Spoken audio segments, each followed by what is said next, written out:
Oi, pessoal. Boa tarde. Boa tarde a todos que estão aqui. Boa tarde, pessoal. Cadê? Deixa eu ver aqui. Boa tarde, Ednei. Boa tarde, Jackson.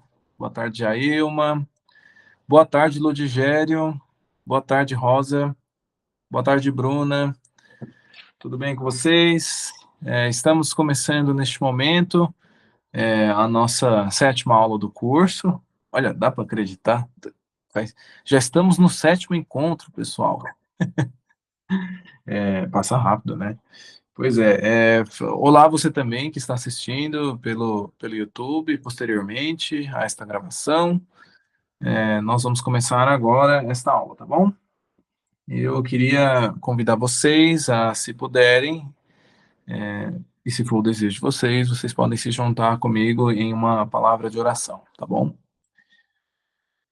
Senhor Deus, nós queremos estudar mais uma vez nessa tarde o livro de Daniel.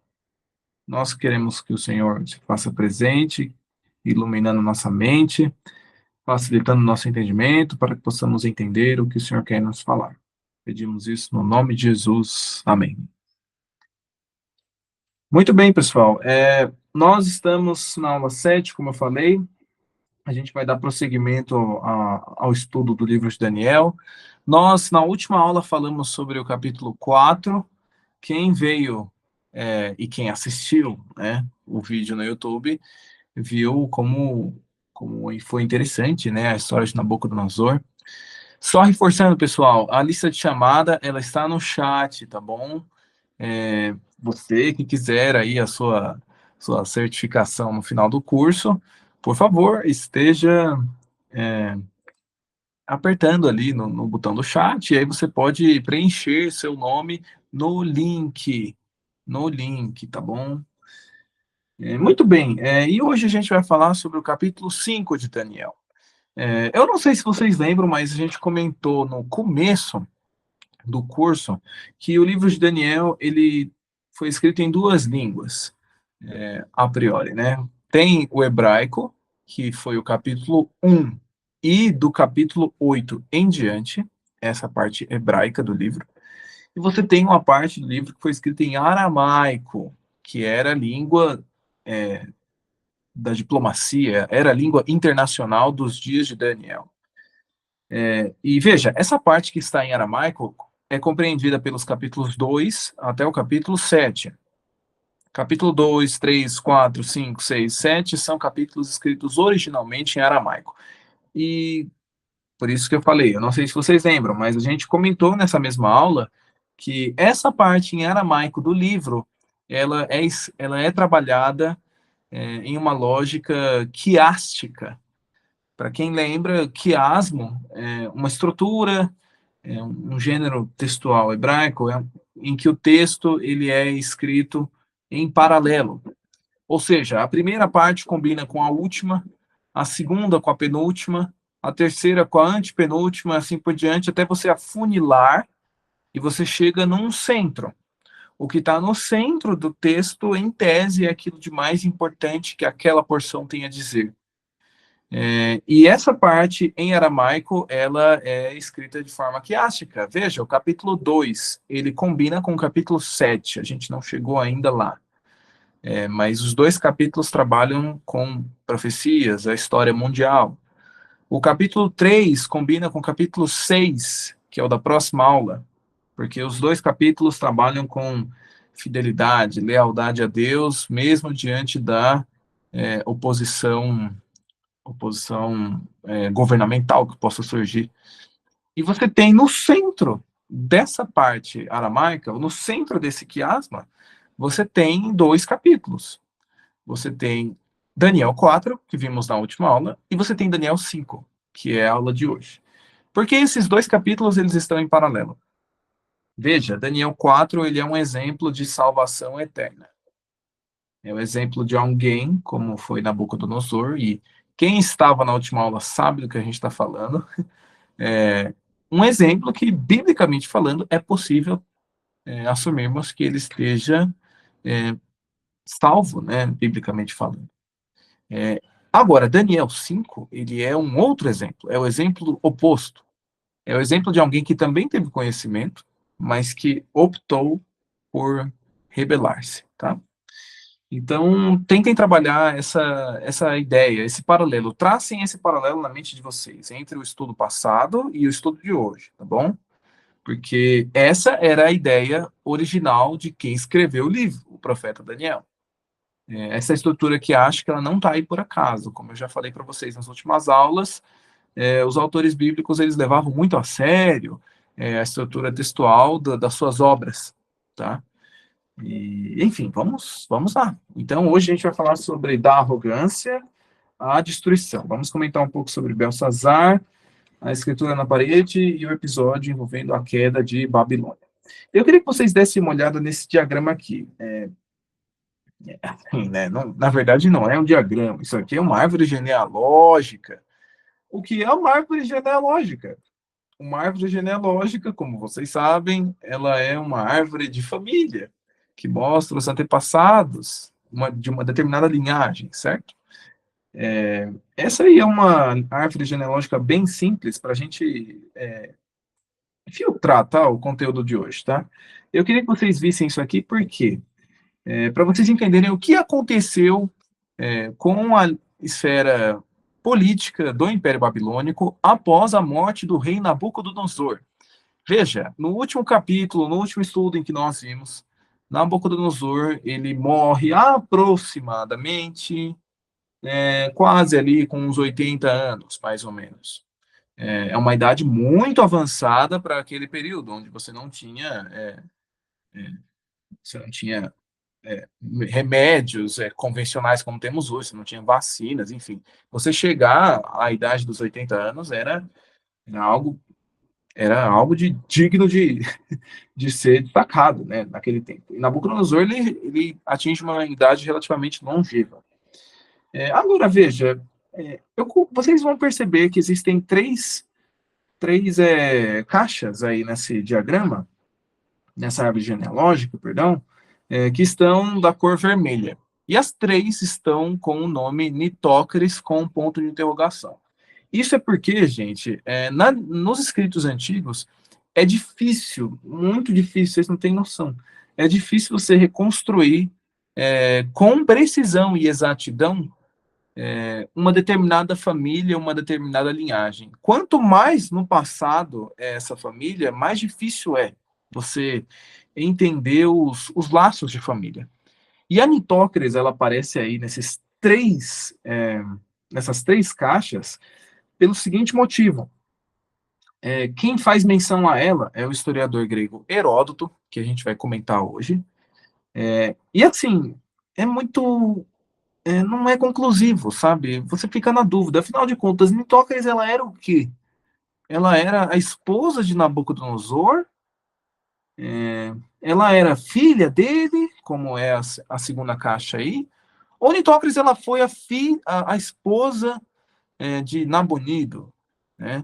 Enfim, isso não é tão conclusivo nos escritos antigos, tá? Existe a dúvida se ela era a esposa ou a filha de Nabucodonosor, tá?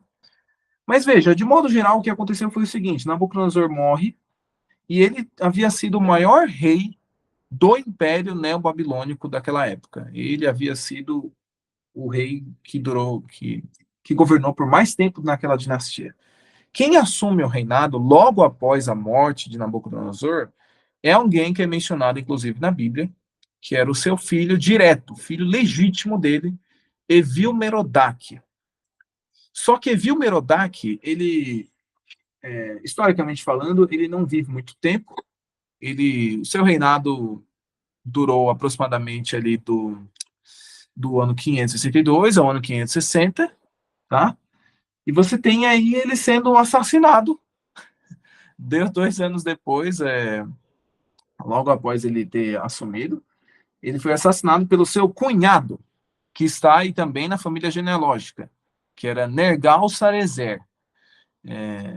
Em algumas versões era Neriglissar, o nome varia às vezes, tá? Mas ele era cunhado desse filho de Nabucodonosor, Nergal-Sarezer. E ao assassinar Evil-Merodach, ele assume para si o reinado. Só que é aí que tá, Nergal-Cerezer também era um homem de idade avançada, e ele morre pouco tempo depois. Ele reina somente 4 anos. Você percebe o tamanho da crise de sucessão que a morte de Nabucodonosor gerou, né? E 4 anos depois, esse Nergal-Cerezer ele morre por causas naturais, e quem assume é o seu filho, Labash-Marduk, que era um adolescente na época. E assim, governantes muito jovens, muito jovens, tipo juvenis mesmo, adolescentes, crianças, naquela época eles não duravam muito tempo. Era muito difícil uma criança chegar ao trono e se consolidar. Se ela conseguia fazer isso, isso mostrava muita força política, tá? Mas não foi o caso do Labash Marduk. Ele foi assassinado também por um complô de oficiais babilônicos, e um dos cúmplices do assassinato desse jovem, desse adolescente, Labash Marduk, um dos cúmplices, um dos envolvidos foi um nobre babilônico chamado Nabonido. E aí que tá, Nabonido, ele é reconhecido pela história como sendo o último dos reis de Babilônia. Essa daí é uma estela que você encontra no Museu Britânico. Antes que perguntem, né? Uma estela, ela é um painel assim vertical, é tipo uma coluna assim, não é exatamente uma coluna. É um painel vertical alto, sabe? E que você esculpe coisas nele, né? Embaixo, alto relevo. E essa é uma estela que consta o rei Nabonido. Esse na imagem aí é o rei Nabonido, o último dos reis neobabilônicos, tá? E é isso. Assim, quando você chega em alguém assim que geralmente não costuma acreditar no testemunho que a Bíblia traz, nas histórias que ela traz, na cabeça dessa pessoa, o último dos reis babilônicos foi Nabonido, sabe? E olha só, eu não lembro, só que aí que tá. A gente no capítulo 5 a gente vai tratar de um personagem que ele não é retratado como sendo, por exemplo, Nabonido foi o último rei de Babilônia. Não, esse personagem, que é Belsazar, ele sim foi o último rei de Babilônia, segundo a Bíblia. E aí algumas pessoas podem se perguntar, mas afinal de contas, qual que é a base histórica para você afirmar uma coisa dessas? Não teria sido Nabonido? E aí que tá, pessoal. Nos primeiros estudos eu comentei com vocês sobre o grau de confiabilidade que o livro de Daniel tem ou não, tá? E como a gente mostrou nesse estudo passado, né, que a gente falou sobre isso, eu procurei demonstrar aqui que o livro de Daniel, ele é sim um livro historicamente confiável sobre todos os aspectos, inclusive sobre o Belsazar. Por quê? A alta crítica, que é o ramo da crítica bíblica, dessas pessoas que procuram desacreditar o texto bíblico, a alta crítica, ela por séculos, gente, e eu tô falando sério, por séculos, eles insistiram na ideia de que Belsazar era um personagem que só aparecia na Bíblia, e que, portanto, não era algo sério. Eles tinham três problemas com Belsazar. Em primeiro lugar, sua existência. Eles diziam que Belsazar nunca nem tinha existido, a alta crítica. O segundo ponto, a sua posição como monarca. Belsazar não somente não teria existido, segundo eles, como muito menos ele foi monarca. E o terceiro ponto, muito menos ainda, tendo sido o último rei de Babilônia, porque essa posição é ocupada, é, com um bom registro histórico, pelo rei Nabonido. Então, o que você faz com o personagem de Belsazar quando você tem diante disso um monte de coisas contra o seu relato na Bíblia? O que você faz com ele? Então, só que aí que tá, pessoal. Isso foi mais ou menos até o século XIX que os críticos ficavam falando que não, Belsazar nunca existiu. Ele não foi rei de Babilônia, muito menos o último dos reis. Porque a partir do século XIX, você tem um redescobrimento, uma redescoberta do personagem Belsazar. Eu trouxe aqui algumas coisas para vocês verem. Por exemplo, esse cilindro, ele também está no Museu Britânico. Ele é um cilindro, como eu comentei com vocês, essas coisas assim você encontra muito, a rodo, assim, na Mesopotâmia. Cilindros, tabletes, estelas, inscrições em pedra, enfim. E esse daqui é um cilindro que às vezes você acha que ele é um negócio grande, ele não é não. Esses cilindros, esses tabletes, às vezes eles são bem pequenininhos. Esse daí, se eu não me engano, ele tem 10 centímetros de comprimento, ele não é grande assim, sabe? Então, assim, e nesse cilindro, do que trata esse cilindro que foi descoberto no século XIX? Ele contém uma oração. Como assim, Samuel? Os babilônios oravam? Gente, orações existem, tá? Não só pro Deus de Israel, como nós costumamos, mas as orações elas também eram dirigidas a vários deuses, tá? As outras culturas também intercediam aos seus deuses. E este é um cilindro encontrado ali na região do Iraque, atual Iraque, certo? Em que você tem uma oração da autoria do rei Nabonido, pedindo ao seu Deus, né, que protegesse Belsazar, seu filho. Originalmente o nome dele no acadiano tá Belshazzar. Não é o Belsazar bíblico? É claro que é. É só uma diferença fonética dos nomes. Mas Belshazzar era o filho de, de Nabonido. Belshazzar é o nosso Belsazar. Olha só o conteúdo dessa oração. Além disso, com relação a Belsazar, filho primogênito, ou seja, meu filho, né? Minha descendência. Cara, isso daqui, esse aqui olha, isso aqui é um soco na barriga daqueles que diziam que o Belsazar nunca tinha existido. A descoberta desse cilindro foi assim, revolucionou o entendimento que essas pessoas tinham. Tá certo? E outra coisa, você tem um outro cilindro, né? Não, pera, deixa eu terminar de ler esse aqui. Que tenha o temor da sua grande divindade colocado em seu coração para que ele não cometa nenhum pecado, que ele esteja saciado de felicidade na vida, tá? Então, isso aqui é um cilindro, tá? Um outro cilindro que também foi encontrado ali do século XIX para cá, também é uma outra oração de Nabonido, também pedindo para o Belsazar, em termos muito parecidos. Esses dois cilindros foram encontrados ali no zigurate de Ur. No zigurate de Ur, se você pesquisar, Ur, sabe aquela cidade de onde Abraão saiu, segundo a Bíblia? Então, a cidade de Ur. E assim, a maior parte desses registros, eles ganharam um peso muito maior, principalmente a partir do século XIX. Por quê, pessoal? Porque você tem, a partir do século XIX, nações europeias entrando no Oriente Médio. Num primeiro momento, numa espécie de colonialismo, que é o caso do Iraque, que é o caso da Pérsia, ou atual Irã. Você tem o Reino Unido, você tem a França ali naquelas regiões.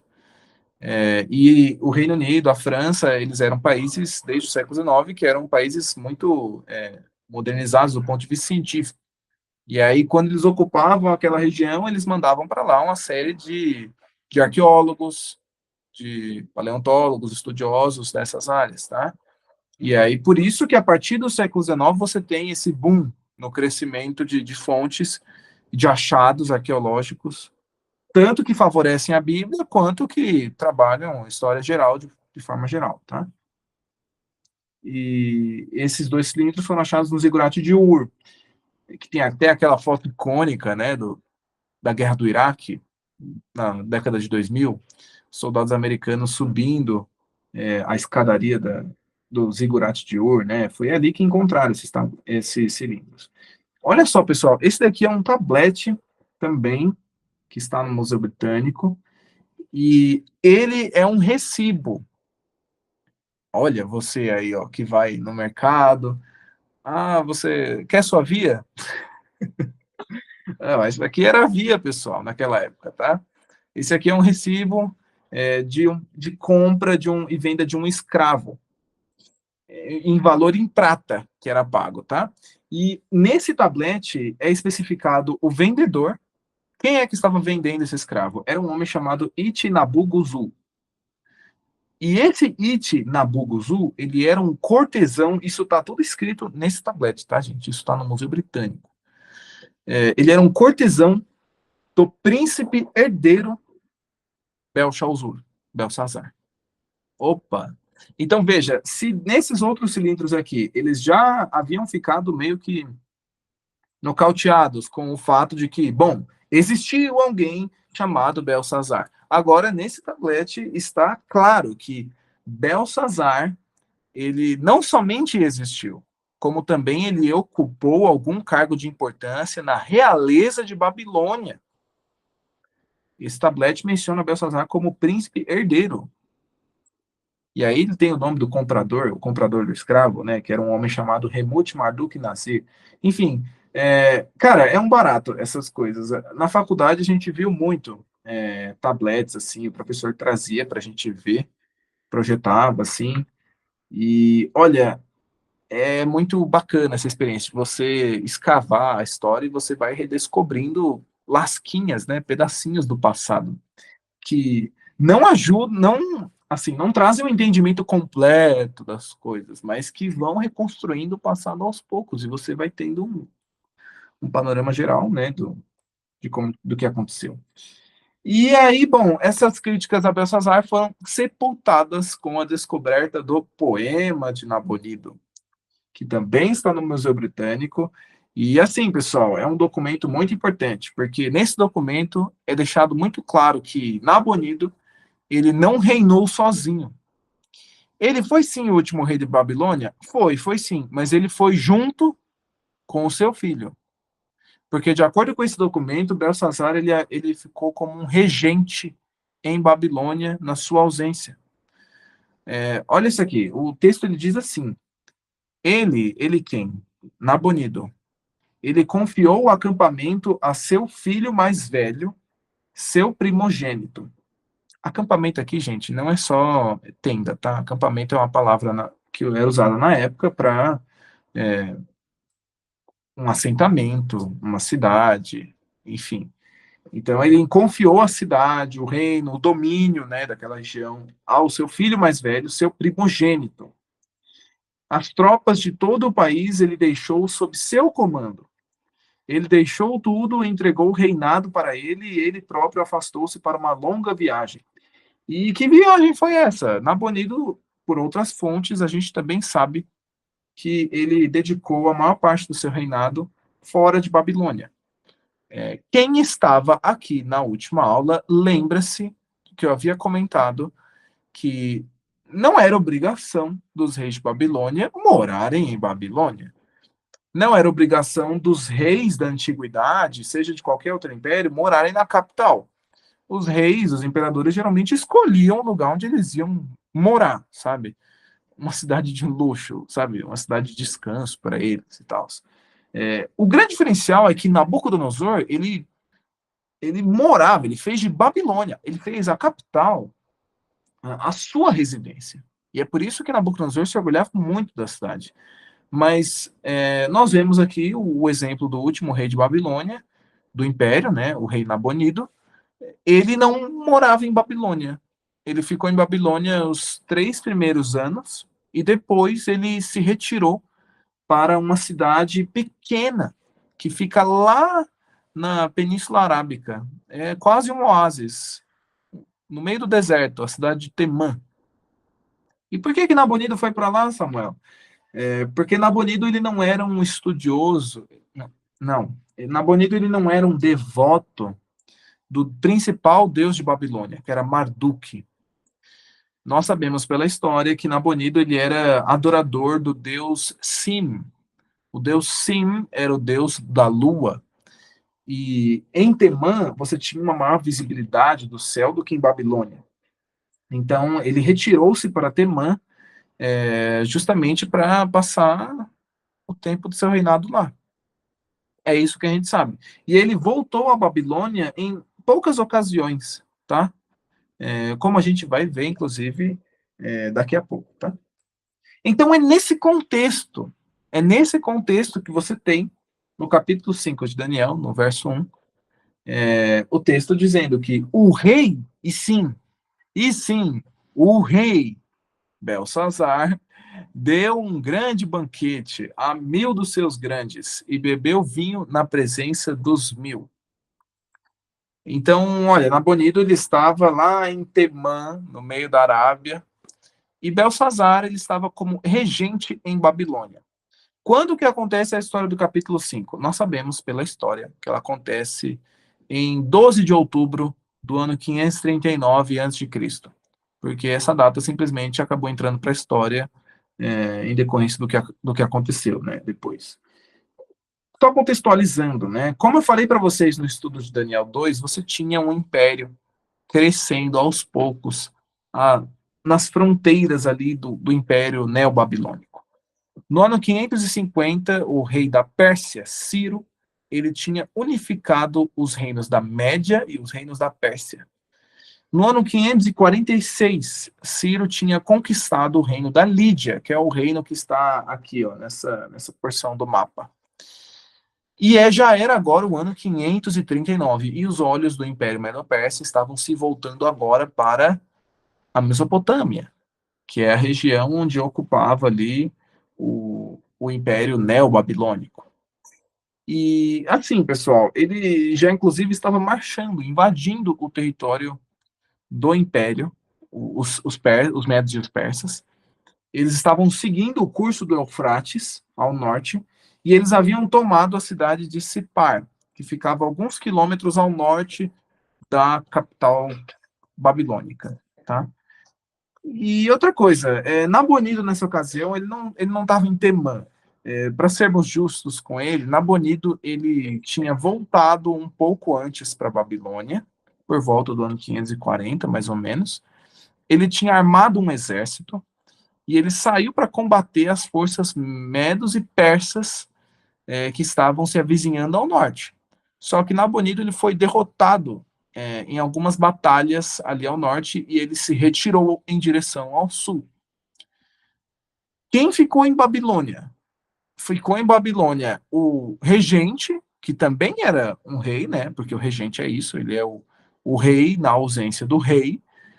Ficou o regente Belsazar, com a sua nobreza e o seu corpo, o alto oficialato do Império Babilônico, tá? Então esse era mais ou menos o cenário. Você tinha um exército se avizinhando, cercando Babilônia. Enquanto você tem o verso 1, Belsazar dando uma festa, o exército medo-persa estava do lado de fora da cidade. E por isso que eu falo, quem veio na última aula sabe do que eu estou falando. Babilônia era uma cidade muito fortificada. Do ponto de vista natural, pelo rio Eufrates, e do ponto de vista humano, ela era uma cidade que tinha muralhas triplas. Poucas cidades na antiguidade você tem 3 camadas de muralhas, e Babilônia era uma dessas. E como que você toma uma cidade como essa? Não toma. É simples assim. E o exército medo-persa começou a cercar a cidade, e os babilônios, eles não se preocuparam com o cerco. Afinal, eles tinham um rio que passava no meio da cidade. Não ia faltar água para eles. Segundo, Babilônia, fora do centro da cidade, como vocês podem ver na ilustração, você tem uma zona periférica da cidade, que também é murada. E nessa zona periférica você é perfeitamente capaz de cultivar nas terras que você tem aí. Então, Babilônia, ela podia resistir a um cerco pelo tempo que fosse necessário. Não ia mudar nada o cerco da cidade. Eles tinham água e tinham terras dentro da cidade. E, bom, confiados nesses fatos, os babilônios, chefiados por Belsazar, eles começam a dar uma festa. Ao invés de se prepararem para a iminente invasão, não, eles baixam a guarda e aí eles começam a festejar. O verso 2 ele vai dizer que, enquanto Belsazar bebia e apreciava o vinho, mandou trazer os utensílios de ouro e de prata que Nabucodonosor, seu pai, a gente vai comentar isso mais para frente, tirara do templo que estava em Jerusalém, para que neles bebessem o rei e os seus grandes, as suas mulheres e concubinas. Beberam o vinho e deram louvores aos deuses de ouro, de prata, de bronze, de ferro, de madeira e de pedra. Bom, o que eu queria mostrar para vocês nesse texto é o seguinte. Em primeiro lugar, Belsazar, ele está, em um momento em que ele deveria estar se preparando para uma iminente invasão, ele estava celebrando a vitória de Babilônia sobre Jerusalém. Nossa, mas essa vitória tinha sido o quê? Ah, sem brincadeira nenhuma, uns 40 anos atrás. E ele estava ali ressuscitando essa história, a última vitória. Enfim, né? Eu falei para vocês, né, que teve 3 invasões babilônicas, tá? A última vitória em que, inclusive, o templo foi destruído foi 40, 50 anos atrás, antes desse acontecimento. E ele estava ali tirando do baú essa história, em um ato de claro, deboche, de desafio, de petulância até para com o Deus de Israel. Lembrem-se que Nabucodonosor, quando tomou utensílios do templo, ele os colocou no templo do seu Deus em Babilônia. Também era uma forma de humilhação, né? Poxa, é um Deus derrotado, é um gesto de dizer que um Deus foi derrotado. Você pegar os utensílios dele e colocar no templo de outro Deus. Ok, mas ainda assim são tratados como objetos religiosos, percebe? Não é o caso aqui. Belsazar está claramente tratando esses objetos como, enfim, né, coisas comuns. E outra coisa, você tem menção aqui a alguns metais. Esses metais lembram Daniel 2, com exceção da madeira aí, certo? Mas os demais, eles lembram o sonho da estátua de Nabucodonosor, no capítulo 2. Toda aquela história, Deus ele se apresentando para Nabucodonosor, mostrando o desenrolar da história humana, seus propósitos ao longo da história. E você tem agora Belsazar, dando louvores a deuses feitos desses metais, que eram metais passageiros e não eternos. O que esse texto nos diz? Ele nos diz que Belsazar, nesse gesto, ele está rompendo com seu antepassado direto, Nabucodonosor. É um gesto simbólico esse. Ele está pisando, fazendo tábula rasa do, do passado envolvendo o rei Nabucodonosor, certo? Só que aí nós conhecemos a história. Veja, no verso 5, você tem uma resposta divina para isso que nós vimos aqui, certo? Você tem aqui o texto dizendo o seguinte, que no mesmo instante apareceram uns dedos de mão de homem e escreviam de fronte do candeeiro na caiadura da parede do palácio real. E o rei via os dedos que estavam escrevendo. Então se mudou o semblante do rei, e os seus pensamentos o turbaram. As suas juntas dos seus lombos se relaxaram, e os seus joelhos batiam um no outro. Essa é uma linguagem bastante hiperbólica usada no texto para dar uma ênfase ao fato de que Belsazar ele ficou realmente afetado com aquilo que havia sido apresentado ali diante dele. Veja, biblicamente falando, pessoal, Deus não costuma responder assim a todo momento provocações. A gente vê isso tanto na Bíblia quanto ao longo da história. Veja quantas coisas acontecem hoje e Deus aparentemente deixa impune. Isso acontece raras vezes, mas como nós já dissemos, quando você pega o texto do livro de Daniel, é importante ter em mente que o Deus em Daniel ele é um Deus que se interessa pelos assuntos humanos. Ele é alguém que está interessado no que os filhos dos homens estão fazendo, por exemplo. E você vê em Daniel 5, Deus respondendo no mesmo instante o desafio. Ele não deixa para depois, ele não passa por alto, não. Ele intervém ali. Como ele intervém em Daniel 2 com a pedra que vem na estátua, como ele intervém em Daniel 3, descendo na fornalha. E aqui não é diferente. Você tem uma intervenção direta, podemos dizer divina, nessa situação, tá? Agora, você tem que imaginar a situação. Você tem ali uma festa com aproximadamente 1.000 pessoas, 1.000 dos seus grandes, né? Ou seja, 1.000 dos oficiais, sem contar as mulheres e as concubinas que estavam ali. Você tem um clima de completamente bacanal acontecendo ali. E a gente pode colocar, a gente pode imaginar o que você quiser aí, porque com certeza estava acontecendo as coisas que você pode imaginar, numa festa como essa. E de repente aparece uma coisa sobrenatural como essa. E o rei Belsazar, ele, assim, estragou completamente o clima ali, daquela festa.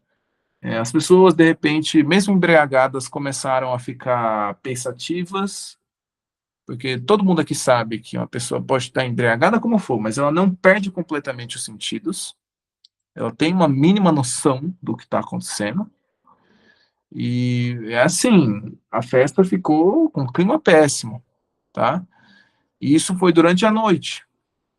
E assim, o que acontece depois é um eco do que Nabucodonosor tinha feito no capítulo 2 e no capítulo 4, quando ele se deparou sem respostas. Belsazar, ele olha para a escritura na parede, ele se preocupa com aquilo, e ele pede uma interpretação. Ele pede que alguém leia aquela escritura, ele exige que alguém saiba ler aquela escritura. A gente vai ver mais adiante o porquê, qual que era a dificuldade ali com essa escritura, a gente vai ver mais para frente. E ele queria não somente a leitura dela, mas ele queria saber o que, que ela significava. Mais importante para Belsazar não era o que estava escrito ali, era o que estava significando. Por que aquilo estava escrito ali? Essa era a pergunta que mexeu com ele. E quem ele chama para fazer isso? Ele chama os encantadores, os magos, os astrólogos, os caldeus, ele chama toda aquela casta que Nabucodonosor tinha chamado em Daniel 2 e em Daniel 4. A mesma casta que não conseguiu dar as respostas quando necessário. E aí você tenta imaginar o clima que ficou ali naquela festa, veja, o caos que começou a reinar ali. E é interessante notar que quando você olha a partir do verso 10, você vê que o clima ficou tão tenso que a conversa chegou rapidamente nos aposentos da rainha mãe. E pela linguagem do texto, fica claro que ela não estava presente ali naquela festa. E aí a rainha mãe, o texto diz assim, que por causa do que havia acontecido ao rei e aos seus grandes, ela entrou na casa do banquete, e aí ela começa a falar assim, olha, há no teu reino um homem que tem o espírito dos deuses santos. Nos dias de teu pai se achou nele luz, inteligência e sabedoria, como a sabedoria dos deuses. Teu pai, o rei Nabucodonosor, sim, teu pai, ó rei, o constituiu chefe dos magos. Solução de casos difíceis se acharam neste Daniel, a quem o rei pusera o nome de Beltesassar. Chame-se, pois, a Daniel, e ele dará a interpretação. Em primeiro lugar, quem era essa rainha mãe? Vocês vão se lembrar da Nitócris, que eu comentei no começo. Provavelmente, não temos como provar, tá? Mas provavelmente essa rainha mãe do texto seja a Nitócris, que é mencionada por Heródoto, tá? A grande questão é, a Nitócris nessa história seria o quê? Ela seria a viúva de Nabucodonosor? Ou ela seria a filha de Nabucodonosor? Que havia se casado inicialmente com Nergal-Sarezer e que quando ele faleceu, ela se casou com Nabonido, o pai de Belsazar. Se isso for verdade, se ela for realmente filha de Nabucodonosor, Belsazar ele seria um neto adotivo de Nabucodonosor. Ah, mas não era do mesmo sangue, Samuel. Então ele não era parte da família. Não era? Olha, engano seu. Veja, na antiguidade, às vezes, o camarada ser adotivo, ele tinha mais preferência ao trono do que alguém do próprio sangue. Olhe, por exemplo, os primeiros imperadores romanos, né? Uma coisa que a gente vai ver lá na frente. Os primeiros imperadores romanos, eles eram todos adotivos. O primeiro imperador romano era César Augusto, ele era sobrinho adotivo de Júlio César. Ele não era, assim, um descendente direto, ele era adotivo, e, no entanto, ele herda. Tibério também era filho adotivo, ele era filho da esposa de César Augusto. Ele não era filho de César Augusto. E, no entanto, ele se torna um herdeiro, Tibério. Podia citar também o Calígula, o Cláudio, Nero, o próprio Nero. Nero, ele era filho adotivo de Cláudio. Então, veja, eu estou trazendo esses exemplos para ficar claro que ser adotivo ou não, Belsazar sendo de sangue direto ou não, isso pouco importa, porque na antiguidade ele bastava ser adotivo para você ser reconhecido como membro da família, tá? Aliás, o próprio Deus, às vezes, em determinados textos, quando você olha, por exemplo, o Salmo 2, e aí a gente está tratando de uma profecia messiânica, dá a entender que o próprio Deus adota Jesus Cristo como seu filho, tá? É claro que o texto ali, enfim, é um pouco mais complexo do que isso, tá? Mas ele usa uma linguagem ali em Salmo 2, de uma linguagem de adoção, tá? Então, veja, só para vocês terem uma noção de como que era, quão importante era o camarada ser alguém adotivo na antiguidade. Então, tudo leva a crer que Belsazar, o laço de parentesco dele com Nabucodonosor não era direto. Ele era neto adotivo dele. Aí alguém pode olhar assim e falar, bom, mas o texto não está dizendo que Nabucodonosor era o pai de Belsazar? Aliás, essa foi uma das críticas, da alta crítica com respeito a Belsazar. Porque além dele não ter existido, segundo eles, por muito tempo, eles brincavam com a ideia de que, olha que imprecisão terrível, olha que imprecisão histórica.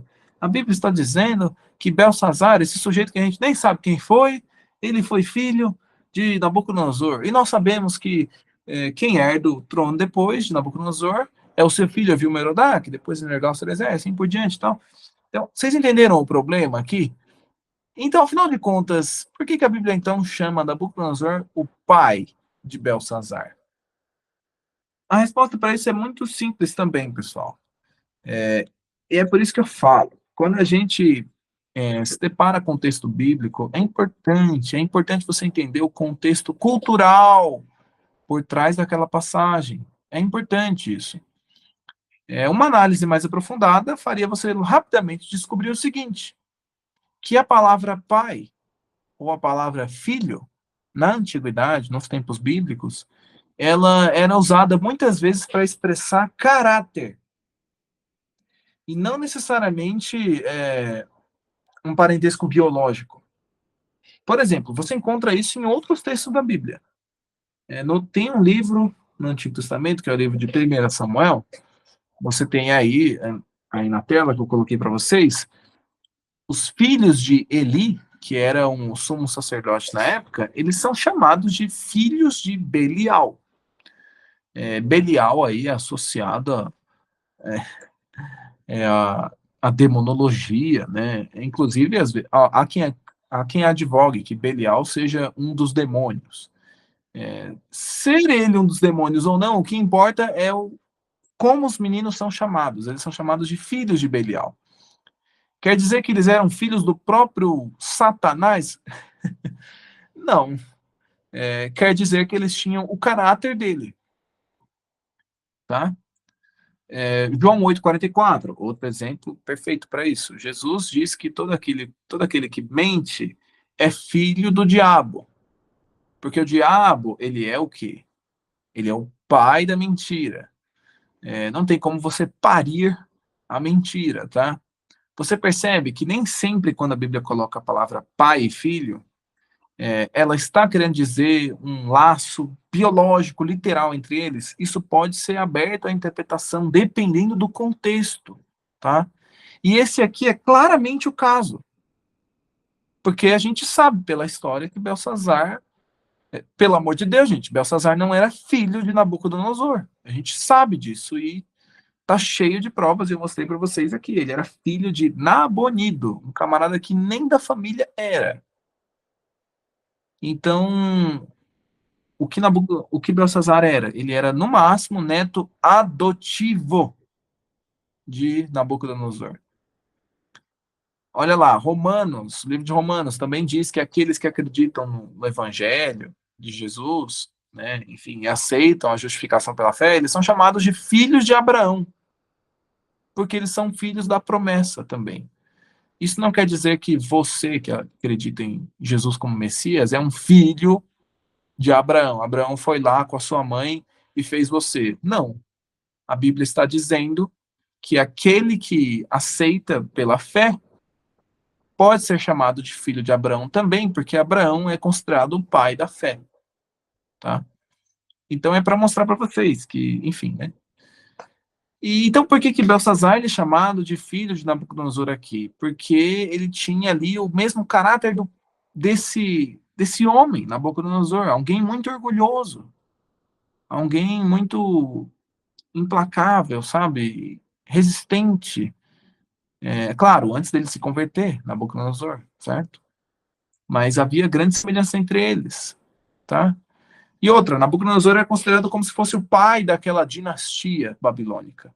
Mesmo ele sendo filho de Nabopolassar, o verdadeiro fundador do império, Nabucodonosor é quem leva o nome, sabe? É ele quem fica com a fama de ter sido o maior rei da cidade, do império babilônico. Então, todos os seus sucessores, eles vão se identificar como sendo filhos de Nabucodonosor.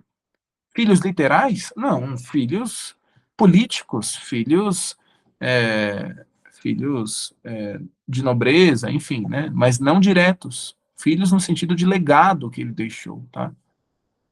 E em outras situações, olha só esse segundo tópico. A expressão ela também é empregada, mesmo havendo muitas gerações de diferença. Por exemplo, vocês vão se lembrar desse exemplo de 2 Crônicas 21. Um rei de Judá chamado Jeorão, ele é chamado de filho de Davi. Ele é dito lá que Davi era pai de Jeorão, mas, assim, você não precisa ir muito longe, você percebe claramente que Jeorão não era filho legítimo de Davi. Davi tinha morrido 200 anos antes de Jeorão. Então, em que sentido era filho? Porque Jeorão era da dinastia de Davi. Ele era da casa de Davi. Ele era da linhagem de Davi. É por isso que ele pode evocar Davi como pai. Tá? A mesma coisa com Jesus? A mesma coisa com Jesus. Jesus, ele era filho adotivo de José. Olha aí, a ideia de novo de adoção. Jesus não era filho legítimo de José. Quem fica grávida é Maria, grávida do Espírito Santo, pelo poder do Espírito Santo, e José adota Jesus. Ele aceita Jesus como parte da família. E ao adotar Jesus, Jesus passa a ser descendente direto de Davi, mesmo não vindo desse sangue, porque o descendente de Davi ali era José. José que vem da linhagem davídica. Qualquer pessoa que leu Mateus 1 sabe disso. Então, você percebe, tem essa questão aí. E Jesus é chamado de filho de Davi, mesmo havendo 28 gerações entre Jesus e Davi. Percebe? Então, essa questão aí, tá? Eu espero ter respondido, tá? Bom, a rainha mãe fez esse apelo a Nitocris, e Belsazar, com seus conselheiros meio embriagados, eles reludam, mas eles vão. Eles chamam Daniel, e Daniel ele é introduzido à presença do rei. E agora tente imaginar o contraste. Note que Daniel não estava naquela festa. Daniel não havia sido convidado. Por que Daniel não havia sido convidado? Provavelmente porque ele já não fizesse mais parte do governo. Provavelmente. Ele havia sido influente na época de Nabucodonosor. Belsazar era uma outra gestão. Tá? E também porque provavelmente Daniel não se sentiria bem ali. Enfim, muitos fatores contribuíram para ele não ser convidado para aquela festa. Mas ele é chamado e às pressas, Daniel ele é introduzido na presença do rei. E aí o texto diz: falou o rei e disse: És tu aquele Daniel dos cativos de Judá que o rei meu pai trouxe de Judá?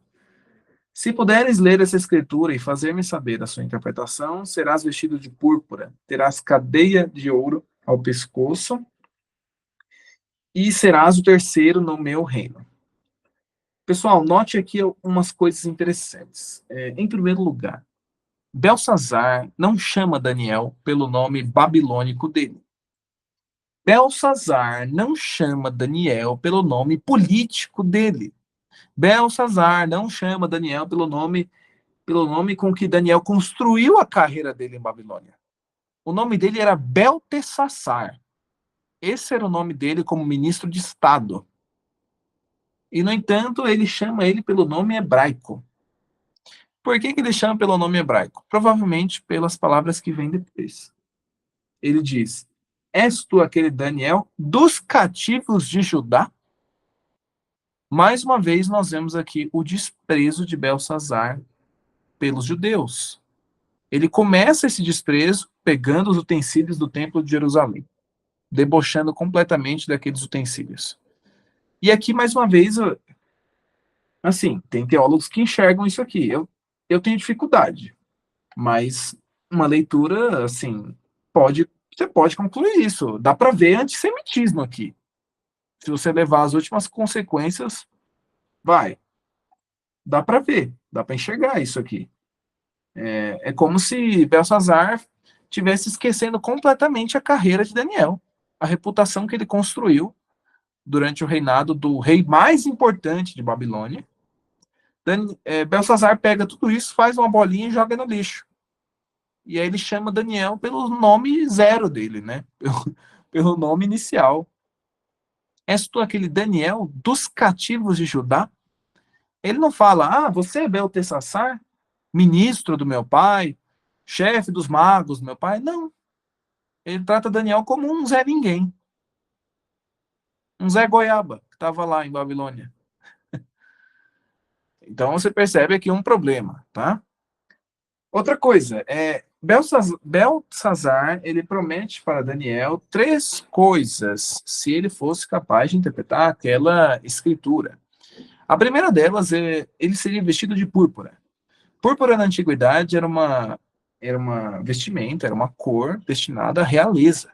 Isso é um privilégio muito grande. Onde você encontra gente sendo vestida de púrpura? No Império Medo-Persa, e mais precisamente no texto que eu coloquei aí, Esther capítulo 8, verso 15. Você tem Mordecai, quem conhece a história do livro de Esther sabe, Mordecai foi vestido com púrpura em determinada ocasião lá. Era uma exaltação muito grande alguém ser vestido de púrpura. O que mais ele receberia? Ele receberia ouro ao pescoço, ele ia receber uma corrente de ouro para ser colocado no pescoço. E quem recebe uma corrente de ouro? Só quem tem status. É o caso de José no Egito. E eu comentei com vocês, tá aí, ó, Gênesis 41, 42. E eu comentei com vocês no começo do curso que existem paralelos muito fortes entre a história de José e a história de Daniel. Tá certo? São casos muito parecidos mesmo. São levados cativos muito jovens para uma terra estrangeira, inicialmente tratados como lixo, mas eles crescem e fazem sua carreira lá e chegam ao mais alto escalão do governo. E os dois tinham habilidade de interpretação. Então tá aí outro paralelo. E outra coisa, ele oferece para Daniel o terceiro lugar no reino. O que era esse terceiro lugar? Veja, eu comentei com vocês, quem era o rei do império? Era Belsazar? Não. O rei do Império Babilônico, nessa época, era o rei Nabonido. Belsazar, ele era regente com o pai, com seu pai, Nabonido. Então, veja, o primeiro no reino era Nabonido, o segundo era o próprio Belsazar, e o terceiro no reino Era o cargo que estava sendo oferecido para quem interpretasse aquela escritura. O terceiro no reino seria para Daniel, ele estaria abaixo somente dos dois monarcas, Nabonido e Belsazar. Você percebeu o tamanho do privilégio. E assim, você pode até argumentar, puxa vida, mas por que que Belsazar oferece uma posição tão alta por algo assim que às vezes você pode até achar tão sem importância? A gente pode atribuir algumas coisas. Em primeiro lugar, o texto diz que Belsazar se preocupou muito com aquilo. Ele realmente ficou sentido. Então, no momento assim, sabe? Você é capaz de fazer tudo. E um outro fator é que Belsazar provavelmente estava bêbado, gente. Ele estava bebendo vinho na presença de todo mundo. Era uma festa de arromba, aquilo ali. E não é de se admirar se Belsazar estivesse sem o seu perfeito juízo, tá? E aí ele oferece o cargo lá nas alturas. Agora, como que Daniel responde isso? Verso 17 diz: Então respondeu Daniel e disse na presença do rei: Teus presentes fiquem contigo, e dá os teus prêmios a outrem. Todavia lerei ao rei a escritura e lhe farei saber a interpretação. Nossa! É, aqui vemos um Daniel muito diferente. Nas outras ocasiões do livro, em que ele conversa com o monarca, no caso Nabucodonosor, ele, ele se dirige ao rei usando a saudação apropriada. A saudação era: Ó rei, vive eternamente. Daniel não usa a saudação aqui. Por que que Daniel não usa a saudação, ó rei, vive eternamente? Bom, provavelmente porque Daniel percebeu que o império estava prestes a ruir naquela noite. Daniel sabia que dentro de alguns instantes ele já tinha o significado da escritura na cabeça. Ele sabia que dentro de alguns instantes Belsazar estaria morto e não teria por que ele falar, ó rei, vive eternamente. Esse é um primeiro motivo. O segundo motivo possível seria o fato, há quem questione, mas seria o fato de que provavelmente Daniel já não nutrisse simpatia por Belsazar, por ele ser um libertino que ele era, né, de acordo com o texto, enfim. Então Daniel é muito seco nessa resposta. Ele não saúda o rei, ele vai direto ao assunto e ele rejeita as honrarias que o rei oferece. Ou seja, eu não quero nada disso. Para mim não faz a menor diferença. Em outras palavras, é isso. Ele fala, ó, guarda os teus presentes, dá para outra pessoa. Não quero isso, não. Eu vou ler o rei, a escritura, e vou fazer a interpretação. É isso. E aí, como que Daniel faz isso? Você vê do verso 18 ao 24, e se você der uma olhada aí, você vai ver que ele é um discurso muito duro. Ele é um discurso muito duro que é feito para aquele monarca ali, certo? Por exemplo, o verso 18 diz assim: se você acompanhar aí na sua Bíblia, você vai ver, ó rei, Deus, o Altíssimo, deu a Nabucodonosor, teu pai, o reino e grandeza, glória e majestade. Por causa da grandeza que ele deu, povos, nações e homens de todas as línguas tremiam e temiam diante dele. Matava a quem queria e a quem queria deixava com vida. E a quem queria exaltava e a quem queria abatia. Quando, porém, o seu coração se elevou, e aí ele recapitula o capítulo 4 para Belsazar, que foi o estudo passado, quando, porém, seu coração se elevou e o seu espírito se tornou soberbo e arrogante, foi derribado do seu trono real e passou dele a sua glória. Foi expulso dentre os filhos dos homens. O seu coração foi feito semelhante ao dos animais. A sua morada foi com os jumentos monteses. Deram-lhe a comer erva como os bois. Do orvalho do céu foi molhado o seu corpo, até que conheceu que Deus, o Altíssimo, tem domínio sobre o reino dos homens e a quem quer constitui sobre ele. Daniel ele recapitula a história do avô adotivo de Belsazar para ele, a quem ele tinha servido por tantos anos. E Daniel ele apela agora no verso 22, ele fala: Tu, Belsazar, que é seu filho, não humilhaste o teu coração, ainda que sabias tudo isso. A culpa de Belsazar residia no fato de que ele fez tudo aquilo ali de errado conscientemente. Ele sabia exatamente o que ele estava fazendo. Por que pegar os utensílios do templo de Jerusalém? Aquilo foi muito específico. Foi proposital. Por que chamar Daniel pelo seu nome hebraico numa situação que não favorecia isso? E faz menção a ele como sendo um dos cativos de Judá? Foi muito específico. Foi proposital.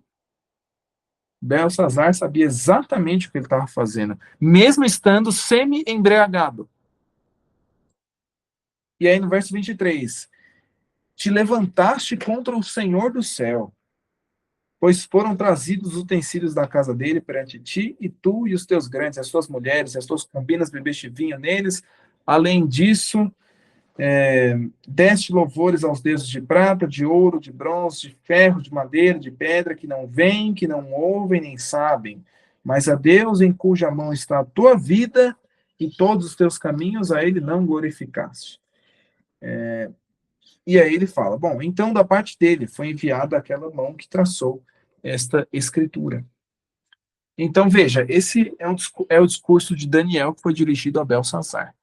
Daniel fala isso completamente sóbrio para o rei e toda aquela multidão que provavelmente estava ali em volta, curiosa, de repente fazendo algazarra ali na cena, nas imediações, mas ele mantém o discurso. Ele mantém os termos, ele não baixa a guarda, ele fala o que tem que falar e é isso. Agora, veja, o verso 25 ele diz: esta, pois, é a escritura que se traçou. Mene, mene, tekel e parsim. E aí eu tinha comentado com vocês o seguinte, que eu ia explicar qual que era a dificuldade daquele pessoal com a escritura. Veja, o aramaico, ele é um alfabeto, assim como o hebraico, ele é um alfabeto consonantal. Ou seja, não tem vogal nessas línguas. Não tem vogal escrita. As vogais nos textos em hebraico, elas são adicionadas posteriormente no período massorético, que são os sinais diacríticos, né? É a vocalização. Você tem o som do A, do E, do I, do O, do U. As vogais, elas são adicionadas posteriormente. Mas o texto original, ele é escrito em consoante. Consoante. E como que você lê aquilo? Você tem. Só lê quem entende a língua, quem sabe como fala. E o problema aqui dessa questão era o seguinte: em uma língua consonantal, essa expressão, o que está escrito aí na tela, pode ser qualquer coisa. Pode ser qualquer coisa. Você pode colocar 10 mil vogais e você vai levar muito tempo para você descobrir o que está escrito aqui. O nível de dificuldade teria aumentado ainda mais se ele tivesse escrito como está aqui, as três palavras juntas, tá? Isso teria aumentado ainda mais o nível. Era uma palavra? Podia ser duas. Podiam ser três? Podiam ser 10 palavras com abreviações. Podiam ser mil coisas essa escritura. Então, veja, não era uma coisa tão simples. Já seria um grande feito se eles descobrissem o que estava escrito ali. E um feito ainda maior seria eles dizerem o significado daquilo. E Daniel faz isso. Essas duas primeiras palavras que você encontra aí, elas são a palavra mene. A palavra mene, se você fizer uma tradução literal assim, não quero saber de significado, literalmente mene significa mina. Mina era uma unidade de medida da época que os babilônios usavam, e equivalia a 600 gramas. Então, assim, alguém falar mene, mene, mina, mina, uma unidade de medida, isso podia ser uma frase que qualquer sujeito, qualquer comerciante podia estar gritando na rua, na época. Afinal de contas, o que aquilo significava? Essa era uma pergunta ainda maior. E a raiz da palavra, ela significa contar, pode significar designar, determinar. qual seria a mensagem por trás dessa palavra? A mensagem Deus contou os dias do teu reinado e pôs fim a ele. Ou seja, a mensagem divina, ela compara Belsazar com a mercadoria que ela é contada e que está prestes a ser liquidada. O destino aguarda, em outras palavras. E Belsazar, ele sabia muito bem disso aqui, tá? Os reis babilônicos, eles eram estudiosos. Eles eram estudiosos militares, astronômicos e contábeis até. Os reis babilônicos mexiam muito com transações comerciais. Então, essa é uma linguagem que Deus usa e Belsazar sabia muito bem o que significava aquilo. Belsazar estava prestes a ser liquidado, uma espécie de promoção. Ele foi contado. Segundo, tekel. Tekel, traduzido literalmente, é ciclo. Ele é uma unidade de medida também da época que equivalia a 10 gramas. Agora, se você quiser um significado mais abstrato, tekel, ele vem de uma raiz que significa pesar. E assim como um item de mercadoria, olha lá, seu peso ele é achado em falta. Em outras palavras, ele é uma fraude. Nas escrituras, Deus pesa as ações humanas. E essa era uma figura de linguagem que Belsazar estava muito habituado. Pesado foste na balança e achado em falta. Belsazar ele deve ter tremido quando escutou isso. Por exemplo, na cultura egípcia, você tem ali os babilônios conheciam a cultura egípcia também. Essas culturas elas estavam em constante contato ali no Antigo Oriente Médio. E o Egito ele tinha a ideia de que na vida após a morte, o camarada que quando morria, ele passava pelo julgamento dos deuses.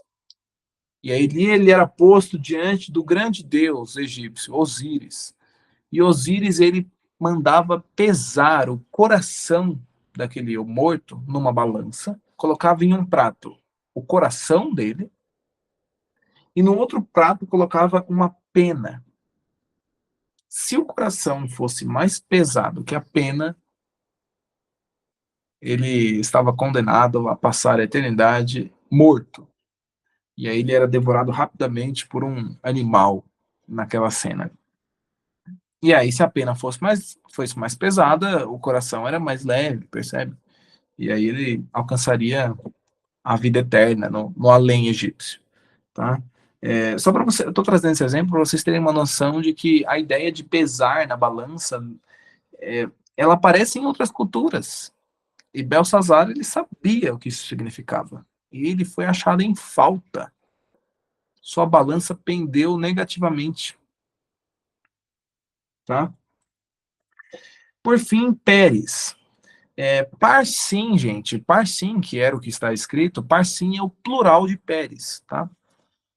Em aramaico e hebraico, algumas palavras plurais terminam com im. Então, parsim é o plural de Pérez, tá? E Pérez, literalmente, significa metade da mina, metade do mene, tá? 300 gramas. Mais uma linguagem mais abstrata significa desintegrar, despedaçar.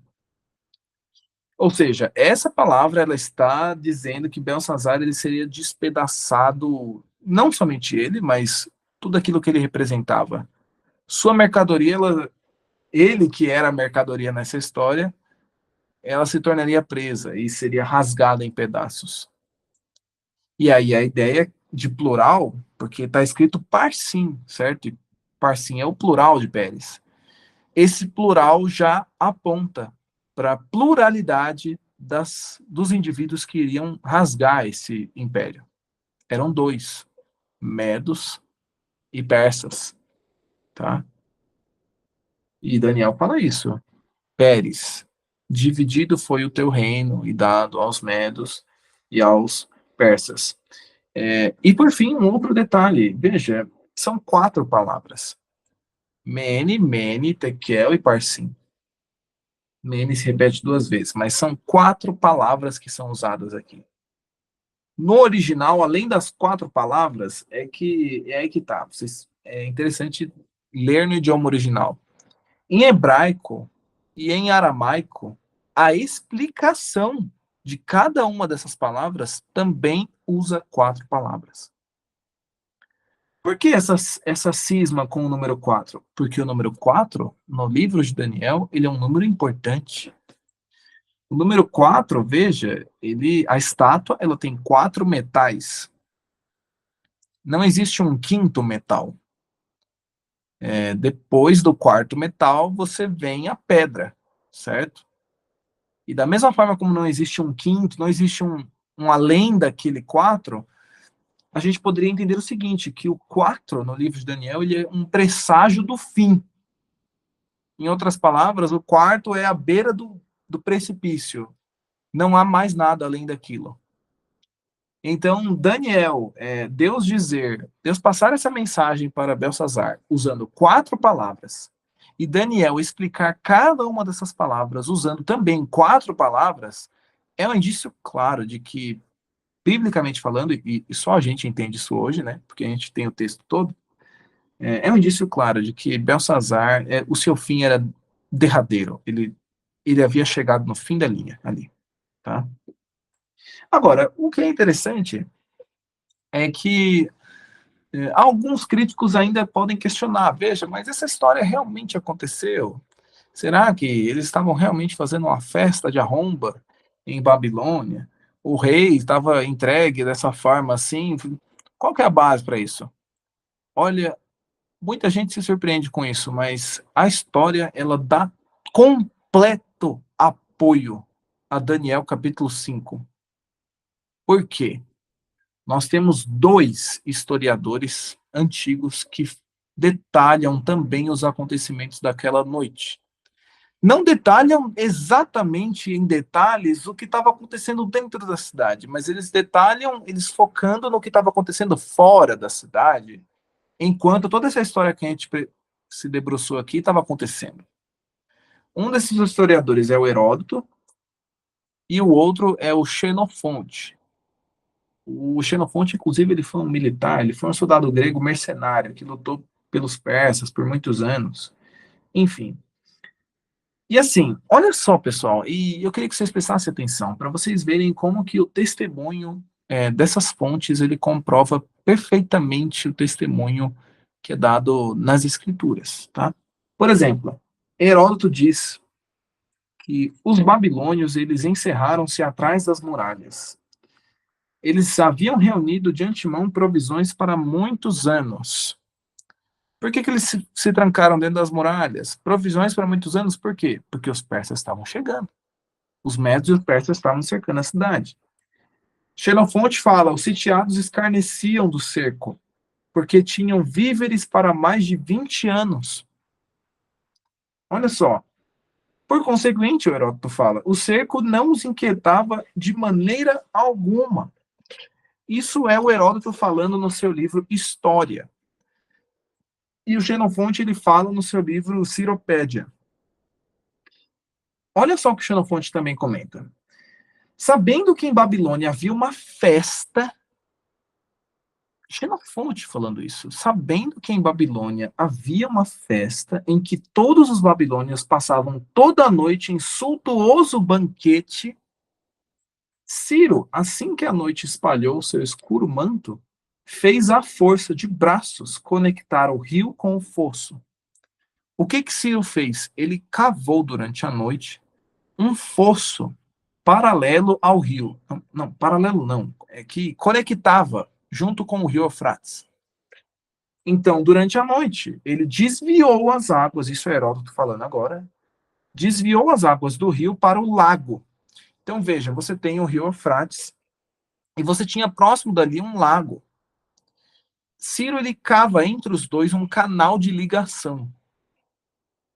E aí, durante a noite, o curso do rio ele é desviado para esse lago.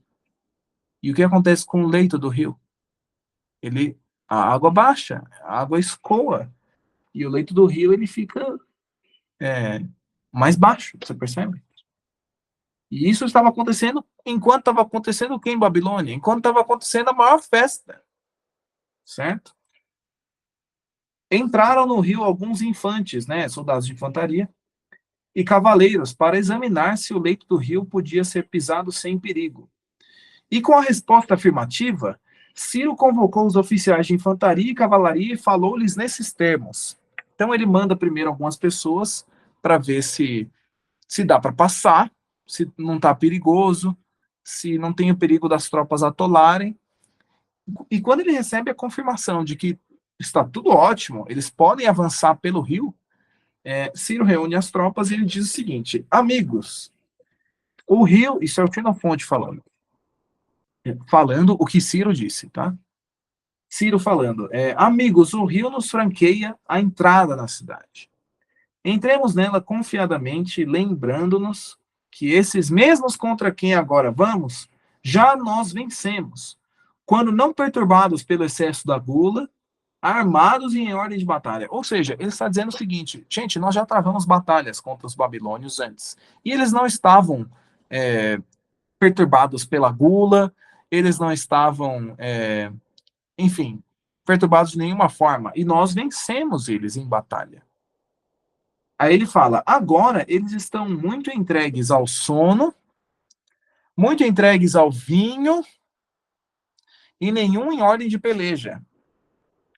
Gadatas e Góbrias, sede nossos guias. Ele falando, é o nome de 2 oficiais esses. Aliás, guarde o nome de Góbrias. Guarde o nome de Góbrias para o próximo estudo, tá bom? Sede nossos guias, porque conheceis os caminhos. Assim que vos virdes dentro da cidade, encaminhar-vos em direção ao palácio dos reis. Então, veja, a rota era muito clara. Uma vez que eles estivessem dentro da cidade, o objetivo era muito claro. Subam para o palácio do rei. E aí os soldados começaram a conversar entre si. Eles falaram, não será de admirar, diziam os que acompanhavam Góbrias, os soldados falando, se acharmos abertas as portas do palácio. Porque parece que toda a cidade tem estado à noite mergulhado nas delícias de um suntuoso festim. Veja que interessante. Mas talvez encontremos adiante das portas uma guarda que sempre aqui costuma ser posicionada. Então, veja, foi isso que aconteceu. Ditas essas palavras, as tropas se puseram em movimento. Sem perda de tempo, os persas, posicionados nas margens, entraram na cidade, com as águas do rio dando apenas pelas coxas. Veja a facilidade com que isso aconteceu. É incrível. Ciro foi alguém que teve uma sacada genial. Ele usou o rio para entrar em Babilônia. Ele baixou um pouco o nível do rio e os soldados conseguiram entrar lá, com a água na altura dos joelhos, nas coxas. E o Heródoto fala assim: se os babilônios tivessem sido instruídos com antecedência sobre o propósito de Ciro, ou se percebessem no momento da execução, poderiam ter feito perecer todo o exército, evitando a invasão da cidade. É um eterno se, né? Esse é um eterno se. Se eles tivessem prestado atenção, se eles estivessem atentos, eles podiam ter destruído os medos e os persas ali, pegado todos ali numa rede de peixes, ele fala. A verdade é que os persas surgiram quando eram menos esperados. Por que eles eram menos esperados, Heródoto? Ele responde: no momento em que se deu a invasão, os babilônios estavam realizando um festim. E longe de imaginar que um perigo iminente os ameaçava, entregavam-se aos prazeres e às danças. Quando se inteiraram da situação, era demasiado tarde. Demasiado tarde. E aí Xenofonte fala que dos que foram encontrados pelas ruas, uns foram mortos, outros fugiram, outros levantaram gritos. Ciro mandou a diferentes companhias de cavalaria que, correndo as ruas da cidade, matassem todos que encontrassem pelas ruas e anunciassem aos que não tinham saído de suas casas que se conservassem nelas sob pena de serem mortos. Ou seja, toque de recolher. Toque de recolher. A cidade está sendo invadida agora. Quem estiver na rua vai morrer. Fiquem em casa. Não ofereçam resistência e nós não vamos molestar vocês, em outras palavras. E assim, eles foram encontrando gente aos montes pelas ruas, né? Embriagados, bêbados, tomados pelos prazeres, né? Enfim. E todos esses que estavam na rua morreram. E assim, a gente pode imaginar, gente, que Daniel provavelmente tinha voltado para casa rapidamente. Rapidamente, Daniel voltou para casa. Provavelmente Daniel não estava nas ruas quando isso aconteceu. Ele, assim que falou aquelas palavras para o rei, a gente pode imaginar que ele rapidamente se dirigiu de onde ele tinha saído, porque ele sabia o que ia acontecer iminentemente. E aí os soldados, tomando o caminho mais curto que puderam, chegaram ao palácio do rei. Olha isso.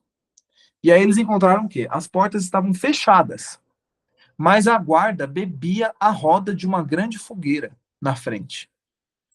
E aí, o que, que eles fizeram? Eles lançaram-se sobre os babilônios e os trataram como inimigos, assim, ou seja, começaram a matar os soldados da guarda que estavam na porta do palácio. E aí, olha só esse texto. Sentido dentro do palácio o alarido e o tumulto, o rei mandou saber o que era. E já seus nobres tinham aberto as portas quando os soldados se precipitaram dentro e foram seguindo os que lhes fugiam adiante, e descarregando golpes sobre eles, até que chegaram junto do rei, que estava o quê? O rei estava em pé, com a espada desembainhada. Morre o monarca, e todos que com ele, gente, todos que com ele se achavam, ainda que pretenderam uns defender-se, outros fugir. E aí, bom, a crítica, mesmo diante disso, a crítica pode dizer, bom, mas não tem nada aí dizendo que era o rei Belsazar. Ah, quem me garante que este rei nessa história aí é Belsazar? O último rei de Babilônia não foi Nabonido? É, sim, como já vimos no estudo hoje, de fato, o último rei do Império Babilônico foi, sim, Nabonido. Mas é aí que tá, pessoal. Reconstruir história é um negócio muito complicado. E você tem que lidar com fontes que contrastam entre si. Isso é Xenofonte, isso é Heródoto. Mas tem um outro registro, que é a Crônica de Nabonido, em que diz claramente que Nabonido não estava presente em Babilônia quando a cidade caiu. Ora, se o rei Nabonido não estava em Babilônia quando a cidade foi invadida pelos medos e pelos persas, mas Xenofonte diz que o rei de Babilônia foi morto naquela ocasião, de que rei Xenofonte está falando? Ele está falando do rei Belsazar, assim como diz a Bíblia. Muito antes de termos textos como os de Heródoto e Xenofonte. A Bíblia diz que naquela mesma noite foi morto Belsazar, rei dos caldeus. E ela diz que a cidade ela foi tomada por um novo governo, que a gente vai falar no próximo estudo. Tá bom? Dúvidas? Perguntas? Se você quiser estar ajudando, você pode estar fazendo sua contribuição na tela, tá? Quem tem alguma dúvida, alguma questão, gostaria de mandar no chat, gostaria de falar no microfone, de repente.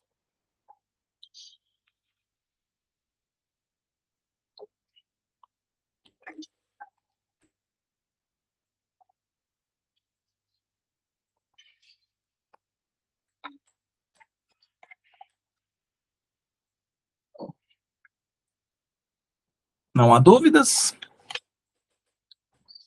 Bom, não havendo dúvidas, então, desde já eu agradeço a presença de todos, tá bom? Só detalhando o seguinte, nós estamos em um pequeno número nessa série, nesses últimos encontros, tá? E assim, nós vamos seguir com o curso normalmente, tá, pessoal? A ideia do curso era oferecer esse curso para quem quisesse, tá? E eu vejo que vocês que estão aqui, vocês estão evidentemente interessados, tá? E eu não quero de forma alguma prejudicar aqueles que estão interessados nessa série, tá? Só porque não tem pessoas comparecendo na aula síncrona, tá bom? Então, o curso seguirá normalmente até o fim, nós seguiremos as datas que estão ali no programa do curso, tá? No nosso link no Drive, tá bom? Então, então é isso, tá? A gente se vê até semana que vem, tá bom? Tchau para vocês. Bom restante de domingo. Tchau, pessoal. Tchau, tchau, tchau. Tchau para vocês.